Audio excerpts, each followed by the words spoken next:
Por la señal de Santa Cruz, de nuestros enemigos, líbranos, Señor Dios nuestro, en nombre del Padre, y del Hijo, y del Espíritu Santo. Amén. Señor mío, Dios mío, creo firmemente que estás aquí, que me ves, que me oyes. Te adoro con profunda reverencia.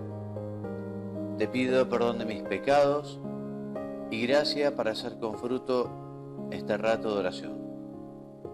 Madre mía Inmaculada, San José, mi Padre y Señor, Ángel de mi guarda, intercedan por mí. Queridos hermanos, continuamos con la meditación de la exhortación apostólica del Santo Padre Francisco, Gaudete et Exsultate, esta invitación que nos hace el Papa a ser santos en medio del mundo, a ser santos en estos tiempos que nos tocan vivir.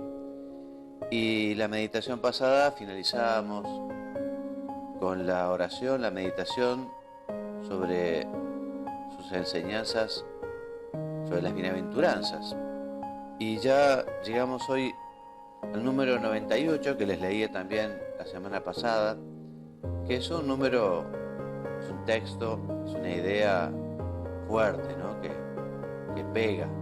Pues el Papa nos invita a reflexionar y a pensar con este cuadro que dice: cuando encuentro a una persona durmiendo a la intemperie en una noche fría, puedo sentir que ese bulto es un imprevisto que me interrumpe, un delincuente ocioso, un estorbo en mi camino, un aguijón molesto para mi conciencia, un problema que deben resolver los políticos y quizá hasta una basura que ensucia el espacio público.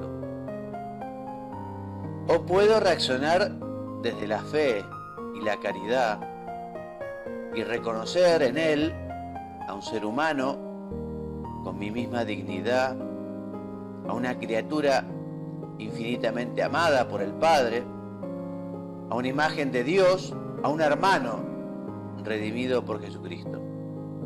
Eso es ser cristiano.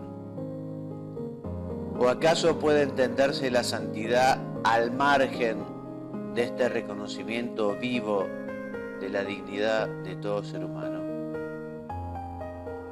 Esto implica, sigue diciendo el Santo Padre, para los cristianos, una sana y permanente insatisfacción.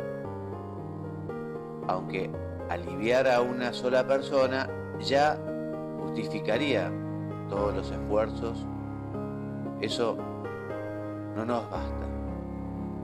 Por eso el Santo Padre recuerda lo que escribieran, lo que predicaran, lo que enseñaran los obispos de Canadá, que expresaron claramente que en las enseñanzas bíblicas sobre el jubileo, por ejemplo, no se trata solo de realizar algunas buenas obras, sino de buscar un cambio social.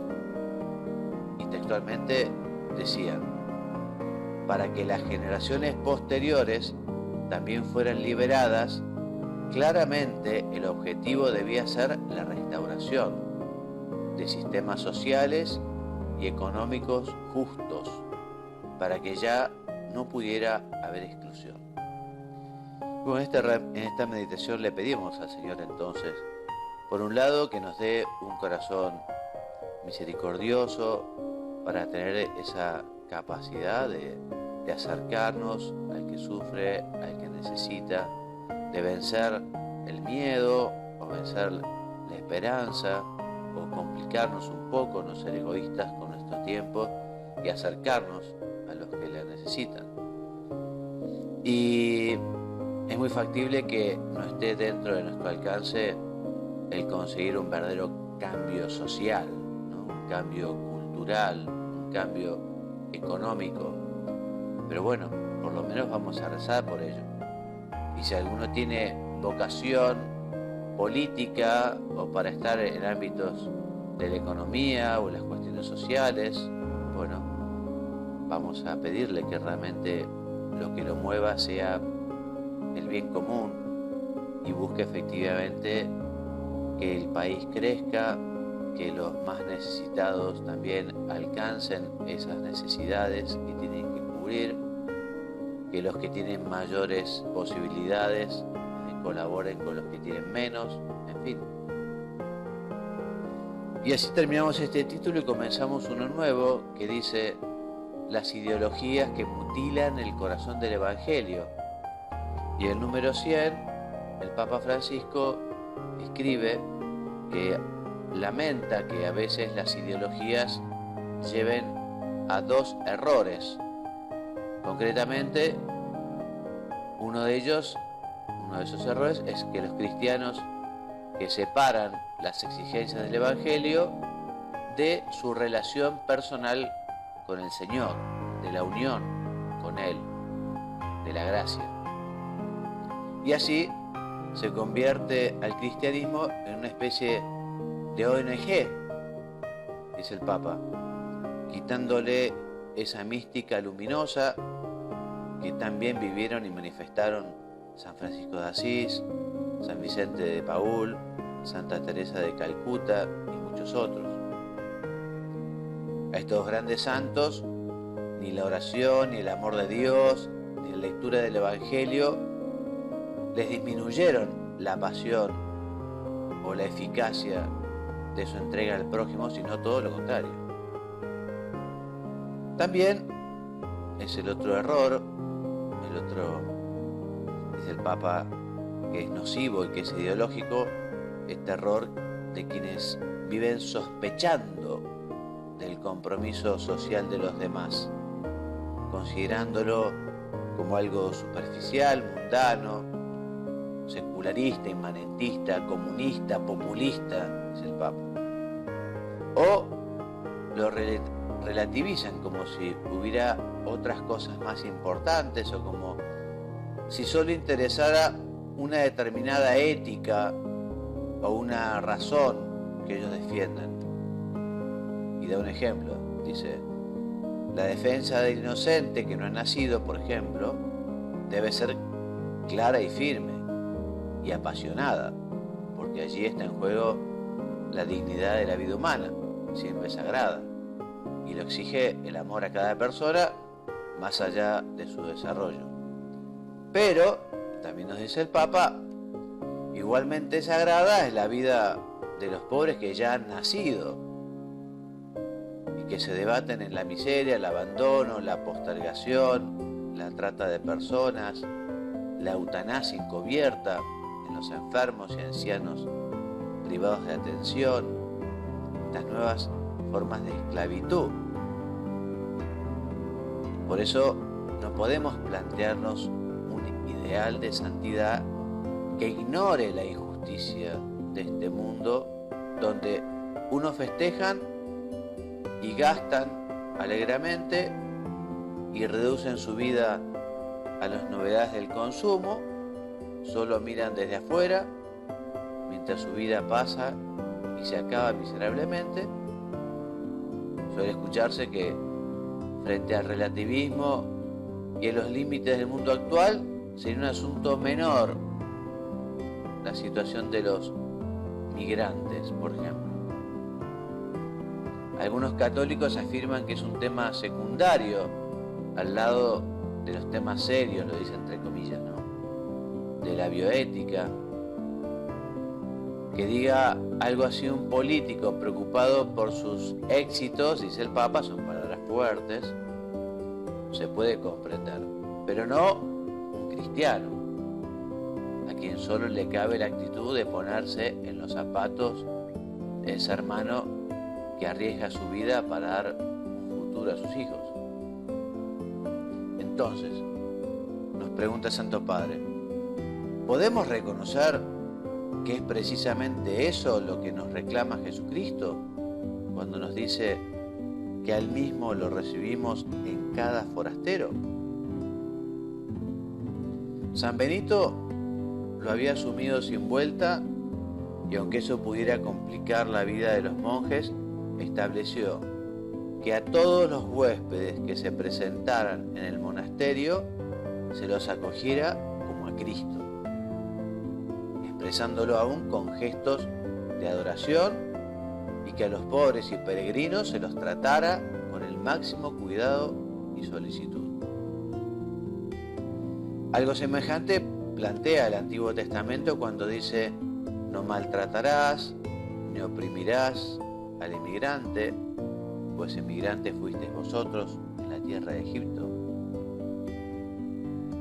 Si un inmigrante reside con vosotros en vuestro país, no lo oprimiréis. El emigrante que reside entre vosotros será para vosotros como el indígena, lo amarás como a ti mismo, porque emigrante fuiste de Egipto. Seguimos leyendo el Antiguo Testamento, el libro del Levítico. Por lo tanto, no se trata de un invento de un papa o de un delirio pasajero. Nosotros también, en el contexto actual, estamos llamados a vivir el camino de la iluminación espiritual que nos presentaba el profeta Isaías cuando se preguntaba: ¿qué es lo que le agrada a Dios?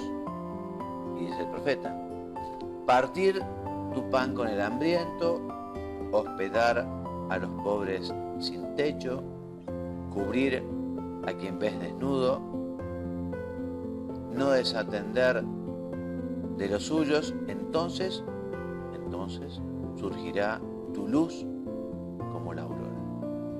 Así que te pedimos, Señor, que nos ayudes a vivir estos textos de la Escritura, esta invitación que nos hace Dios a verte a vos, Jesús, en los demás y especialmente en los más necesitados. Danos, Señor, esta capacidad para decidirnos, ¿no? Y hacer propósitos. En este rato de oración uno puede hacer su examen de conciencia y preguntarse: bueno, ¿qué me estará pidiendo el Señor sobre estos temas? ¿Qué podría hacer yo? Y bueno, si uno al Señor le pregunta, el Señor te va a responder. Y si vos también te preguntás, ¿no?, cuáles son esas periferias existenciales a las que tengo que llegar, a esos pobres a los que tengo que ayudar, bueno, vas a ver cómo el Señor te lo mostrará. Teniendo esa apertura de corazón, teniendo esa apertura de mente, el Señor te lo mostrará. Así que, en fin, por eso le decimos al Señor, haciendo oración: dame un corazón como el tuyo, Señor, que se compadezca de los demás. Cambia este corazón de piedra, un corazón de carne como el tuyo. Señor, ayúdame a superar, ya digo, la indiferencia o la pereza o lo que haya que nos deja en nuestra comodidad. Y así llegamos al siguiente título, que dice: el culto que más le agrada. Y el número 104, el Papa dice que podríamos pensar que damos gloria a Dios solo con el culto y la oración, o únicamente cumpliendo algunas normas éticas. Es verdad que el primado es la relación con Dios, y olvidamos que el criterio para evaluar nuestra vida es ante todo lo que hicimos con los demás. Nuestro culto agrada a Dios cuando allí llevamos los intentos de vivir con generosidad y cuando dejamos que el don de Dios que recibimos en Él se manifieste en la entrega a los hermanos. Por la misma razón, el mejor modo de discernir si nuestro camino de oración es auténtico será mirar en qué medida nuestra vida se va transformando a la luz de la misericordia. Porque la misericordia no es solo el obrar del Padre, sino que ella se convierte en el criterio para saber quiénes son realmente sus verdaderos hijos. Ella es la viga maestra que sostiene la vida de la Iglesia. Estamos hablando de la misericordia, ¿no? Por eso dice el Papa: quiero remarcar una vez más que si bien la misericordia no excluye la justicia y la verdad, ante todo tenemos que decir que la misericordia es la plenitud de la justicia. y la manifestación más luminosa de la verdad de Dios. Ella es la llave del cielo. Ya en el número 106 el Papa nos dice que no puede dejar de recordar aquella pregunta que se hacía Santo Tomás de Aquino cuando planteaba cuáles eran las acciones más importantes, cuáles son las obras externas que mejor manifiestan nuestro amor a Dios. Y Santo Tomás de Aquino respondía, sin dudar, que son justamente las obras de misericordia.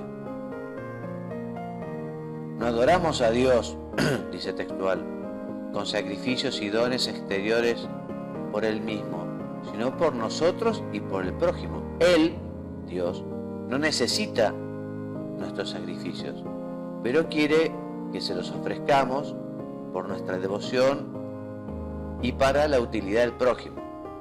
Por eso, la misericordia que socorre los defectos ajenos es el sacrificio que más le agrada, ya que causa más de cerca la utilidad del prójimo. Y así comenta Santo Padre que quien de verdad quiera dar gloria a Dios con su vida, quien realmente anhele santificarse para que su existencia glorifique a Dios, está llamado a, dice el Papa, obsesionarse, una palabra, en fin, obsesionarse, desgastarse, cansarse, intentando vivir las obras de misericordia. Esto lo había comprendido muy bien, recuerda el Santo Padre Santa Teresa de Calcuta. Decía, si tengo muchas debilidades humanas, muchas miserias humanas, sí tengo, afirmación, pero Él baja y nos usa, a usted y a mí, para hacer su amor y su compasión en el mundo a pesar de nuestros pecados, a pesar de nuestras miserias y defectos. Él, son palabras fuertes, ¿no?, depende de nosotros para amar al mundo y demostrarle lo mucho que lo ama. Si nos ocupamos demasiado de nosotros mismos, no nos quedará tiempo para los demás. En palabras de Teresa de Calcuta. El Papa, en el número 108, nos habla de ese consumismo hedonista, ¿no?, que a veces puede jugarnos una mala pasada, porque en la obsesión por pasarla bien, terminamos excesivamente concentrados en nosotros mismos, en nuestros derechos, y en esa desesperación por tener tiempo libre para disfrutar, nos olvidamos de los demás. Por eso dice el Papa, será difícil que nos ocupemos y dediquemos energías a dar mano a los que están mal si no cultivamos una cierta austeridad, si no luchamos contra esa fiebre, está hablando del consumismo, ¿no?, esa fiebre que nos impone la sociedad para vendernos cosas y termina convirtiéndonos en pobres insatisfechos que quieren tenerlo todo y probarlo todo. También, dice el Papa, el consumo de información superficial y las formas de comunicación rápida y virtual pueden ser un factor de atontamiento que se lleva todo nuestro tiempo y nos aleja de la carne sufriente de los hermanos. El Papa se refiere a esta adicción que uno puede tener, ¿no?, a los medios, la adicción al teléfono, a la computadora, a la televisión, en fin, estar demasiado con este tipo de entretenimientos o de juegos y, bueno, de un modo tan egoísta, dedicarse solo a lo de uno y olvidarse de los demás. Es un peligro y uno tiene que estar atento porque puede ir siendo succionado, ¿no?, por la tecnología, que es algo tan bueno y tan útil y puede ser tan valioso, puede jugarnos una contra cuando justamente las demás personas pasan a un plano secundario, ¿no?, y le damos una importancia desmedida al teléfono, a la computadora, a la televisión, etc.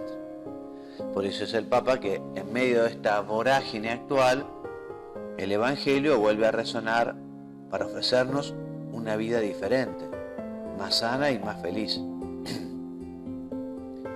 La fuerza del testimonio de los santos está en vivir las bienaventuranzas y el protocolo del juicio final. Son pocas palabras, sencillas, pero prácticas y válidas para todos, porque el cristianismo es principalmente para ser practicado. Y si es también objeto de reflexión, es solo válido cuando nos ayuda a vivir el Evangelio en la vida cotidiana. Por eso, dice el Papa, recomiendo vivamente releer con frecuencia estos grandes textos bíblicos, recordarlos, orar con ellos, intentar hacerlos carne. Nos harán bien, nos harán genuinamente felices.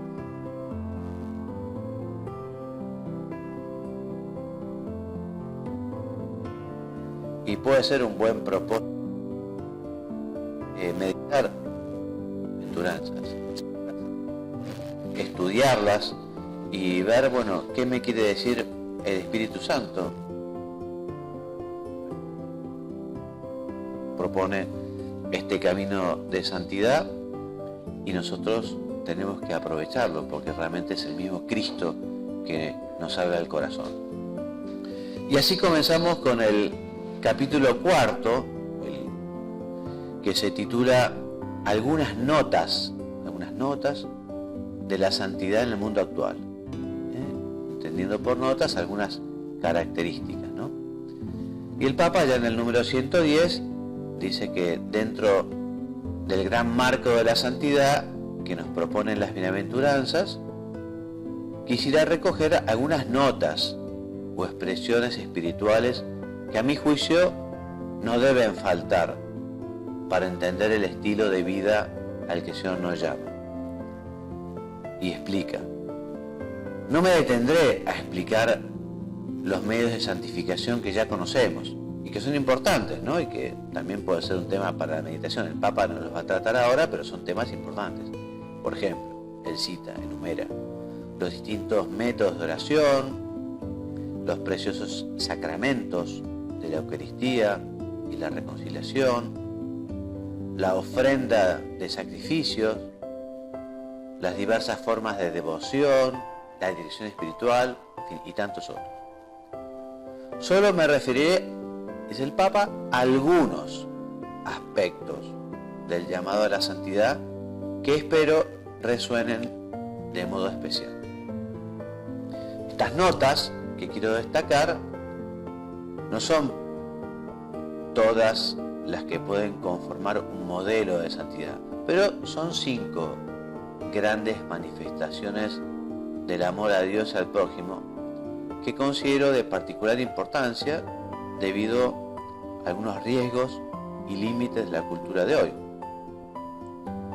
En ellas se manifiestan, en estas características, en estas notas, la ansiedad nerviosa y violenta que nos dispersa y nos debilita, la negatividad y la tristeza, la asedia cómoda, consumista y egoísta, el individualismo y tantas formas falsas de espiritualidad sin encuentro con Dios que reinan en el mercado religioso actual. Bueno, ¿y cuáles son entonces estas características? Las vamos a enunciar y posiblemente las comenzaremos a meditar la semana que viene. Ya la enunciación del título, bueno, es muy orientativo, ¿no?, sobre cuál es el tema, ¿no? El primer título es Aguante, paciencia y mansedumbre. La segunda es Alegría y sentido del humor. La tercera es Audacia y fervor.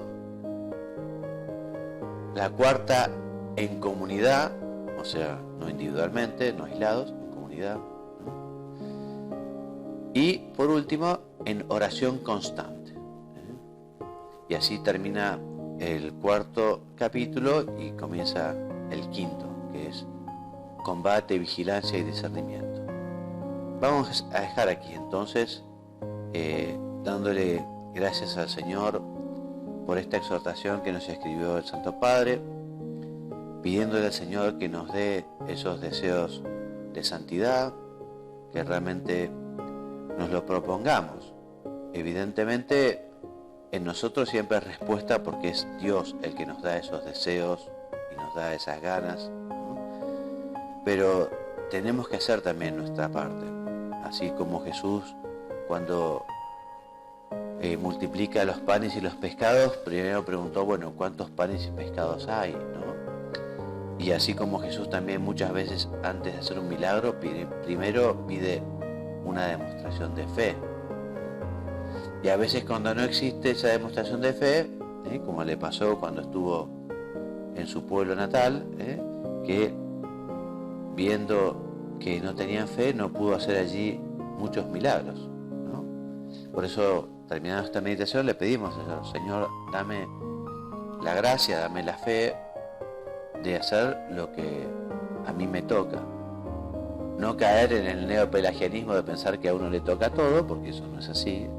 La gracia de Dios nos ayuda, es lo fundamental, pero también poniendo de nuestra parte aquello que nos toca, ¿no? Se lo pedimos al Señor, se lo pedimos a la Santísima Virgen y ponemos también como propósito el seguir llevando a la oración estas bienaventuranzas que nos dejó Jesús y este capítulo 25 de San Mateo, que el Papa lo llama como el núcleo, la parte central, ¿no? Él dice, es el gran protocolo, este capítulo 25 de Mateo, versículo 31-46.